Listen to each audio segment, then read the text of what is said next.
Annie? It was only her, everyone else is dead.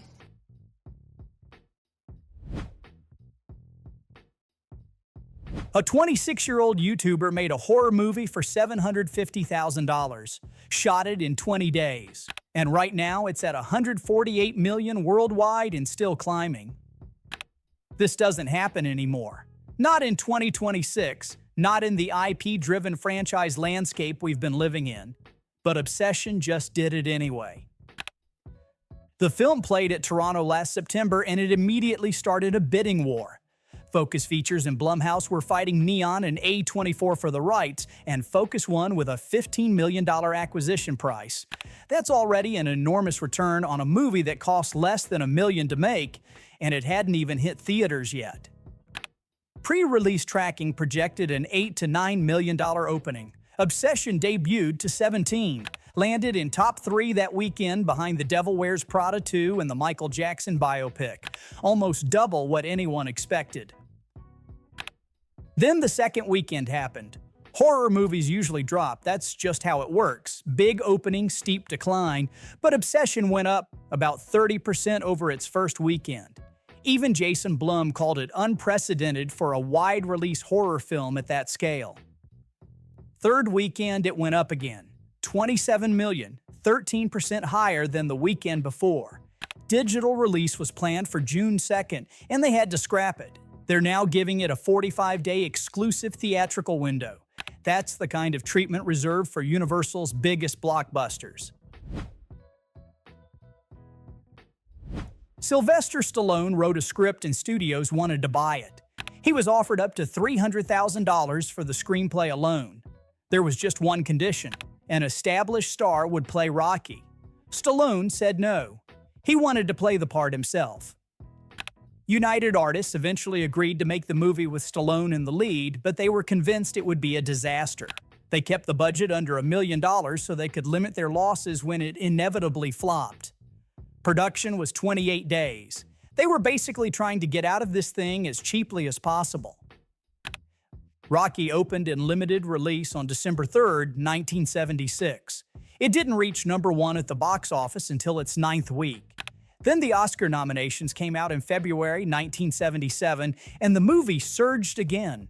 It actually returned to #1 in its 19th week. This almost never happens. That's 5 months after release, and people were still showing up. It ended its run as the highest-grossing movie of 1976. $225 million on a budget under $1 million.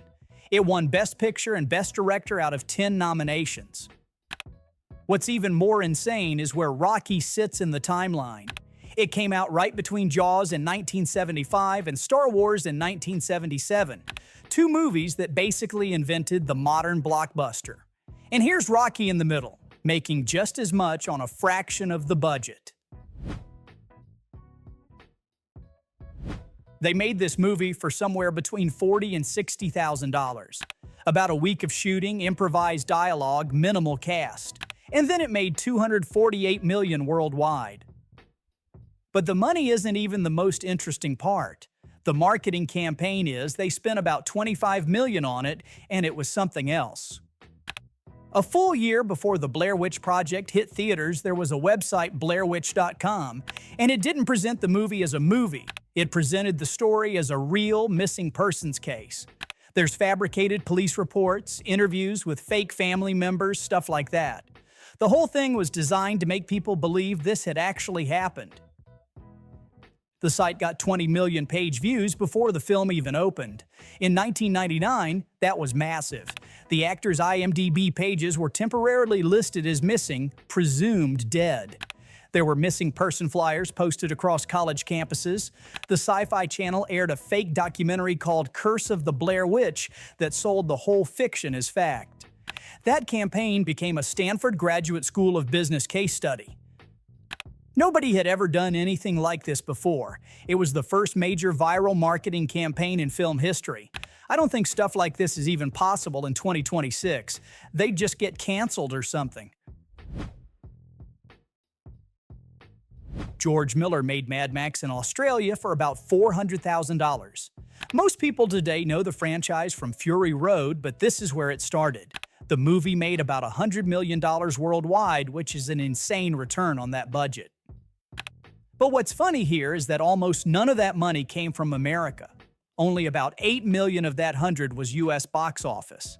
The rest came from Australia, Japan, Europe, basically everywhere except the States.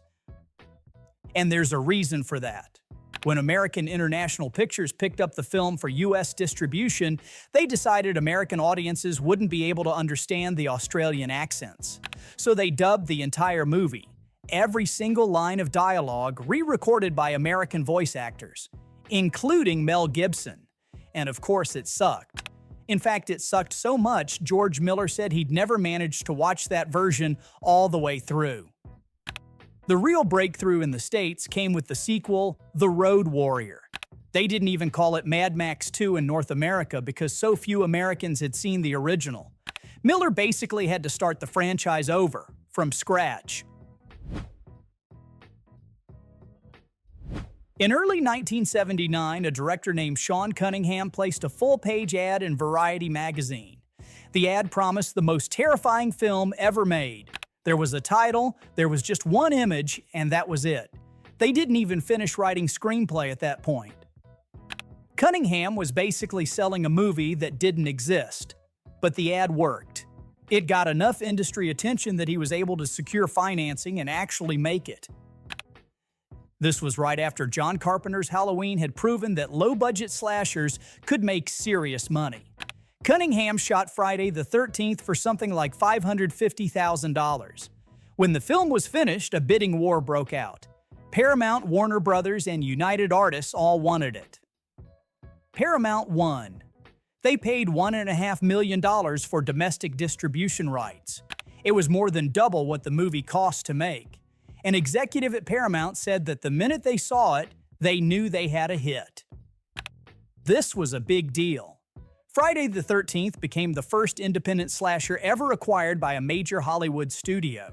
Halloween had proven the model worked, but Friday the 13th proved the majors were actually willing to buy in.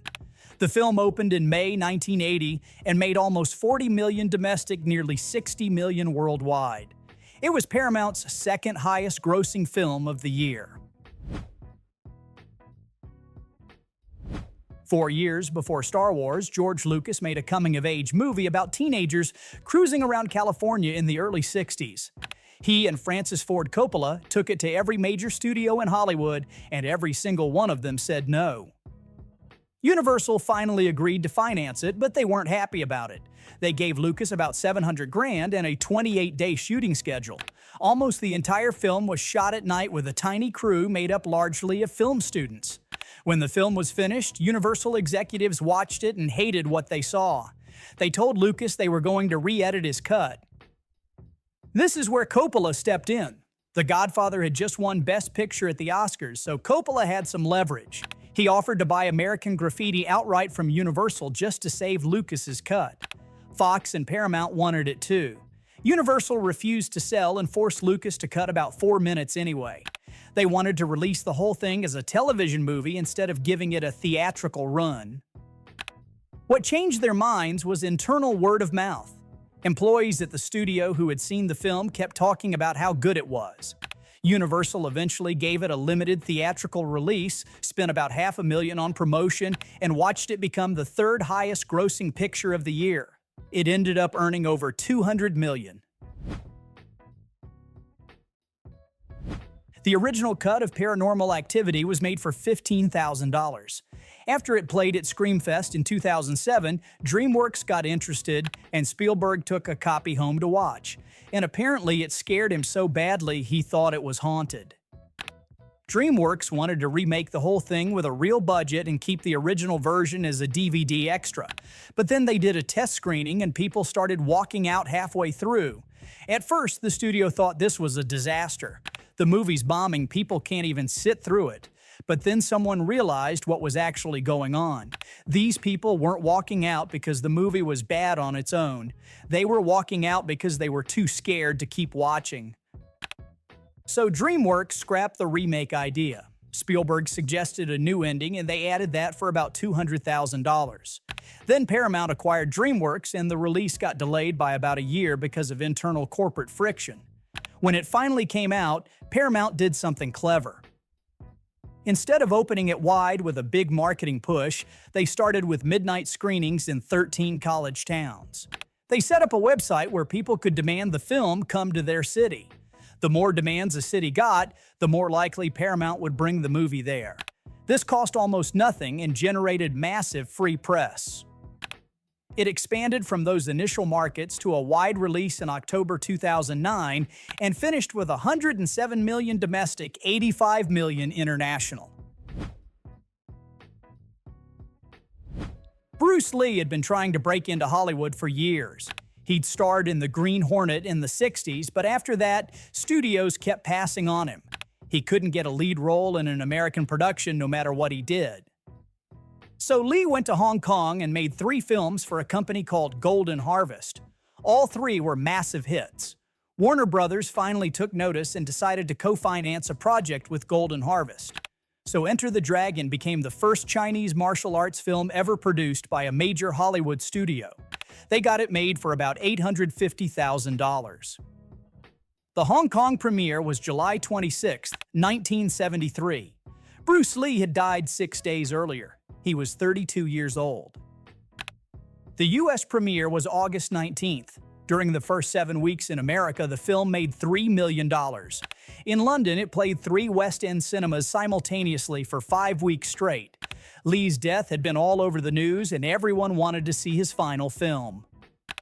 The $850,000 budget eventually turned into a $400 million lifetime gross. They've been re-releasing it for decades. When producer Irwin Yablans finished Halloween, he set up a screening for representatives from all the major studios. None of them showed up. Not a single one. Studios figured horror wasn't commercially viable, so they didn't even bother to watch. Yablans had no choice but to self-distribute through his own company, Compass International Pictures.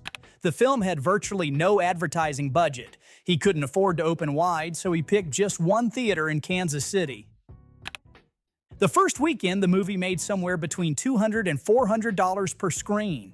Modest numbers, nothing special. But by the following weekend, revenue had multiplied by 10. Word of mouth was doing all the work. Yablans kept rolling it out the same way.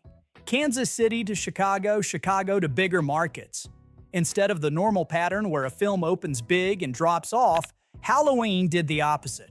The rollout took 3 to 4 months, and the box office climbed the whole time. Halloween finished its run with $70 million at the box office. It held the record for highest-grossing independent film for 12 years until Teenage Mutant Ninja Turtles took it in 1990.